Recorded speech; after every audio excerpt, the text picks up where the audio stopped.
The Weight of Silence by Heather Gudenkauf.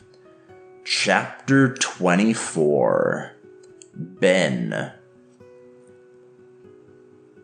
We've been waiting for eons for Deputy Sheriff Lewis and the other guy to get here. Mom made me put on a nice pair of shorts and a shirt with a collar for when they come over to talk to us. I'm starving, but feel weird making a sandwich or something when you're out all by yourself with maybe nothing to eat. I grab a box of crackers and take them upstairs to eat in my room. When I walk by the door to your room, there's this little stretch of crime scene tape stretched across the door frame. Stupid, I think. People rifling through your stuff in your room when we should be out looking for you in the woods. I see Mom sitting on the floor of her bedroom, pulling things out of your treasure box. It's really an odd hat box filled with junk. I got one too. Mom calls it our treasure box because she wants us to put all the important stuff from our life in it. Then, when we're old and gray, as she says, we can dig through all the things that at one time were so valuable to us. Actually, I'm already on my second treasure box because my first one got all filled up. She doesn't notice me standing there, so I just watch, all quiet.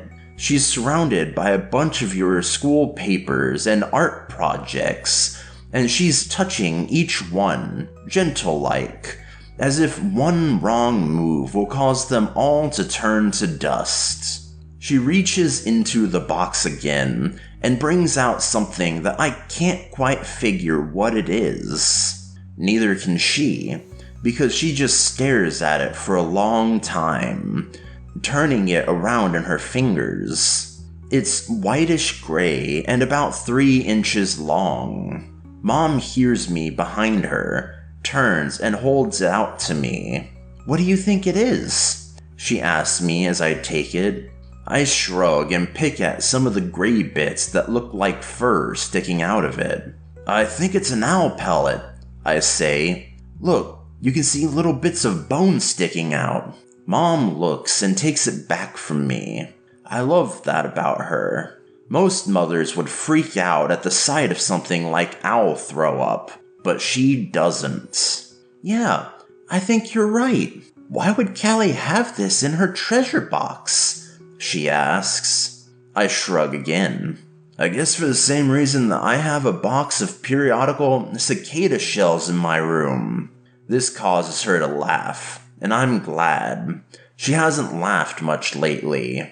She carefully sets the pellet back in the box and pulls out a pile of something that looks like cotton. "I know what this is," Mom exclaims, smiling. "It's dandelion fluff all bunched together." "Okay," I say.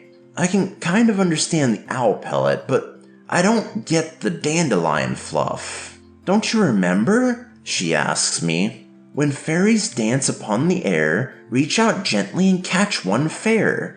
Make a wish and hold it right, then softly toss your pixie back to summer's night." "I wonder what she wished for," I say. "I wonder why she didn't let them go," Mom adds. "Maybe she was saving the wishes for something real big.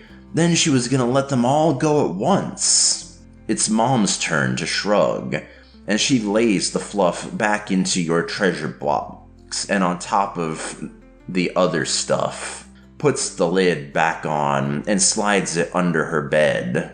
"Come on, Ben," she says. "Let me make you a sandwich. Lewis will be here soon." I have an idea of what you might have wished for, because they're the same wishes as mine. Number 1, for you to talk again. Number 2, get a dog. Number 3, that Dad would just go back to Alaska and not come back. God knows you'd never admit it, and neither would I. But those would be your wishes. I know.